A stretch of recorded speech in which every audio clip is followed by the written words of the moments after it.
अकबर के पास आया भिखारी नकली मोहर लेकर। अकबर बीरबल की कहानी। दिल्ली के शाही दरबार में एक दिन एक बूढ़ा भिखारी कांपते कदमों से पहुंचा।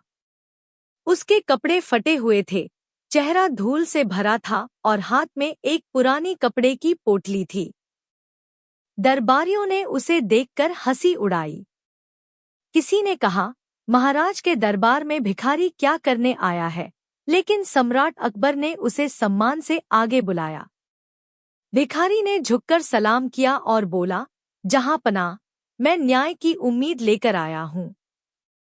मेरे पास एक सोने की मोहर है, लेकिन शहर का साहूकार कहता है कि यह नकली है। उसने मुझे अपमानित करके भगा दिया। मैं जानना चाहता हूँ कि सच क्या है। अकबर ने पोटली खोली। उसमें चमकती हुई एक सोने की मोहर थी। पहली नजर में वह असली लग रही थी। दरबार के कई लोग बोले, यह तो नकली लगती है, इसे बाहर निकाल दो। लेकिन अकबर ने तुरंत फैसला नहीं किया। उन्होंने बीरबल की ओर देखा और कहा, बीरबल, इस मामले की सच्चाई का पता लगाओ। बीरबल ने मोहर हाथ में ली। उन्होंने उसे ध्यान से देखा, फिर मुस्कुराए और बोले, महाराज, केवल देखने से फैसला करना उचित नहीं होगा। हमें सच्चाई तक पहुंचना चाहिए। बीरबल ने सबसे पहले उस साहूकार को दरबार में बुलवाया। साहूकार बड़े आत्मविश्वास के साथ आया और बोला, जहांपनाह, यह मोहर नकली है। मैंने इसे देखते ही पहचान लिया था। बीरबल ने पूछा, तुमने कैसे पहचान लिया? साहूकार बोला, मैं वर्षों से सोने चांदी का व्यापार करता हूँ। मेरी नजर कभी धोखा नहीं खाती। बीरबल ने बिना कुछ कहे शाही सुनार को बुलवाया। सुनार ने मोहर को कई तरह से परखा। उसने वजन किया, धातु की जांच की और फिर बोला, महाराज, यह मोहर असली सोने की बनी है।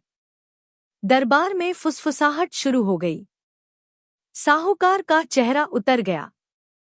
लेकिन बीरबल अभी भी शांत थे। उन्होंने कहा, अभी फैसला बाकी है।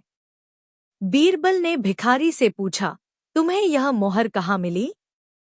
भिखारी बोला, कई साल पहले मैंने एक घायल व्यापारी की जान बचाई थी। उसने इनाम में यह मोहर दी थी। मैंने कभी खर्च नहीं की। अब भूख से मजबूर होकर इसे बेचने गया था। बीरबल ने फिर साहूकार की ओर देखा और बोले, अगर मोहर नकली थी, तो तुमने इसे अपने पास क्यों रख लिया? तुरंत लौटाया क्यों नहीं? साहूकार घबरा गया। उसने कहा, मैं तो बस जांच कर रहा था। बीरबल मुस्कुराए। उन्होंने अपने सेवकों को साहूकार की दुकान की तलाशी लेने का आदेश दिया। कुछ ही देर बाद सैनिक लौटे। उनके पास कई ऐसी मोहरें थीं, जिन्हें साहूकार ने गरीब लोगों से नकली बताकर सस्ते दामों में खरीद लिया था। अब पूरा सच सामने आ चुका था। अकबर क्रोधित हो गए। उन्होंने कहा, तुमने गरीबों की मजबूरी का फायदा उठाकर धोखा दिया है। साहूकार हाथ जोड़कर माफी मांगने लगा, लेकिन अब बहुत देर हो चुकी थी। बीरबल बोले, महाराज, अपराध केवल धन का नहीं, विश्वास का भी है।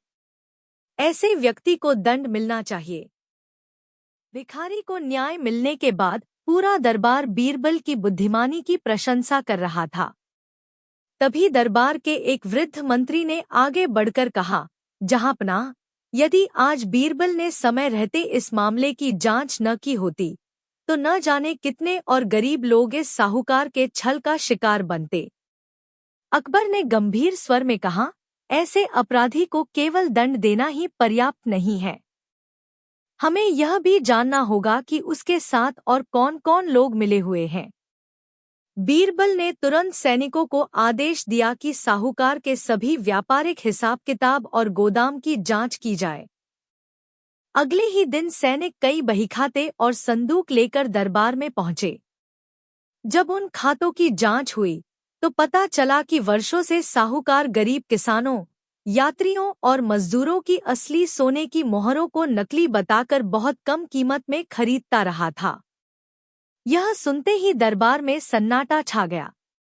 बीरबल ने उन बहीखातों में दर्ज नामों के आधार पर कई लोगों को दरबार में बुलवाया। एक एक करके लोग आए और सबने एक जैसी कहानी सुनाई। किसी ने बेटी की शादी के लिए अपनी मोहर बेची थी, किसी ने इलाज के लिए, तो किसी ने कर्ज चुकाने के लिए। लेकिन हर किसी को साहूकार ने यही कहकर ठग लिया था कि उनकी मोहर नकली है। अकबर का हृदय द्रवित हो उठा। उन्होंने कहा, राज्य में न्याय तभी जीवित रहता है जब सबसे गरीब व्यक्ति भी निडर होकर अपनी बात कह सके। बीरबल ने सुझाव दिया, जहांपनाह, जिन लोगों के साथ अन्याय हुआ है उन्हें पूरा मुआवजा मिलना चाहिए। अकबर ने तुरंत आदेश दिया कि साहूकार की संपत्ति से सभी पीड़ितों को उनका पूरा धन लौटाया जाए। सैनिकों ने सूची के अनुसार लोगों को उनकी सही कीमत दिलाई। वर्षों बाद लोगों के चेहरों पर मुस्कान लौट आई। लेकिन बीरबल अभी भी संतुष्ट नहीं थे।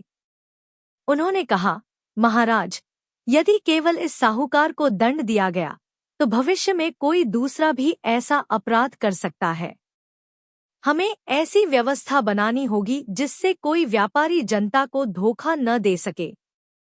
अकबर ने पूछा, तुम्हारे मन में क्या उपाय है?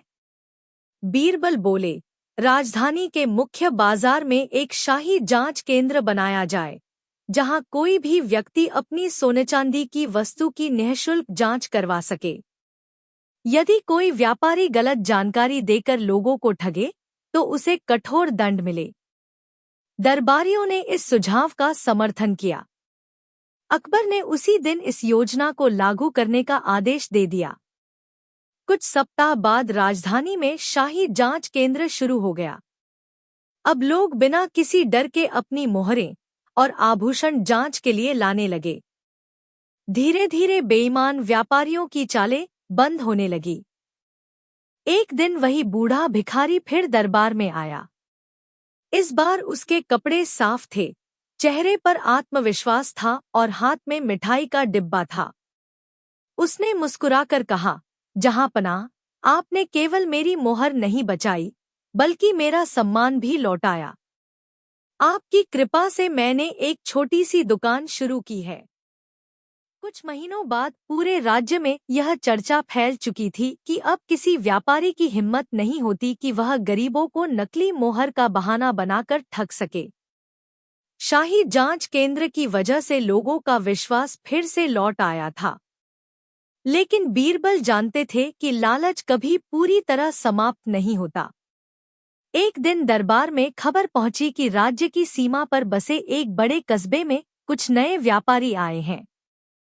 वे लोगों की पुरानी सोने की मोहरें खरीद रहे हैं और उन्हें कम कीमत देकर यह कह रहे हैं कि वे असली नहीं हैं। यह सुनते ही अकबर ने तुरंत बीरबल को मामले की जांच करने का आदेश दिया। बीरबल साधारण व्यापारी का वेश धारण करके उस कस्बे में पहुंचे। उनके साथ 2 विश्वसनीय सैनिक भी सामान्य नागरिक बनकर गए। पूरे दिन उन्होंने बाजार का निरीक्षण किया। शाम होते होते उन्होंने देखा कि कई गरीब किसान अपनी जमा पूंजी बेचने आए थे और व्यापारी उन्हें धोखा देकर आधे दाम में मोहरें खरीद रहे थे। बीरबल ने अपनी जेब से एक पुरानी सोने की मोहर निकाली और उसी व्यापारी के पास पहुंचे। व्यापारी ने मोहर को देखते ही कहा, यह बिल्कुल नकली है। मैं दया करके इसके बदले कुछ चांदी के सिक्के दे सकता हूँ। बीरबल मुस्कुराए और बोले, क्या तुम्हें पूरा विश्वास है? व्यापारी ने घमंड से कहा, मुझे वर्षों का अनुभव है, मैं कभी गलती नहीं करता। उसी समय बीरबल ने अपना असली परिचय दे दिया। सैनिकों ने तुरंत सभी व्यापारियों को घेर लिया।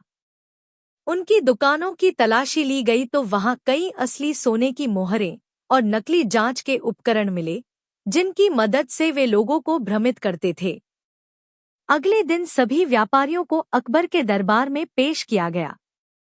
अकबर ने कठोर स्वर में पूछा, क्या तुम्हें गरीबों को धोखा देते समय तनिक भी शर्म नहीं आई? सभी व्यापारी सिर झुकाकर खड़े रहे। उनके पास कोई उत्तर नहीं था। बीरबल बोले, जहांपनाह, ऐसे लोग केवल धन नहीं चुराते, बल्कि लोगों का विश्वास भी छीन लेते हैं। यदि इन्हें कठोर दंड नहीं मिला, तो दूसरे लोग भी यही करेंगे। अकबर ने आदेश दिया कि सभी व्यापारियों की अवैध संपत्ति जब्त की जाए, पीड़ित लोगों को उनका पूरा धन लौटाया जाए और दोषियों को कारावास की सजा दी जाए। साथ ही पूरे राज्य में यह घोषणा कर दी गई कि कोई भी व्यापारी यदि किसी वस्तु को नकली बताए, तो उसकी शाही जांच अवश्य कराई जाएगी। कुछ दिनों बाद वही बूढ़ा व्यक्ति, जो कभी भिखारी था, फिर दरबार में आया। इस बार वह सम्मानित व्यापारी बन चुका था। उसने कहा, जहांपनाह, यदि उस दिन मुझे न्याय न मिला होता, तो शायद मैं हमेशा दूसरों के सामने हाथ फैलाता रहता।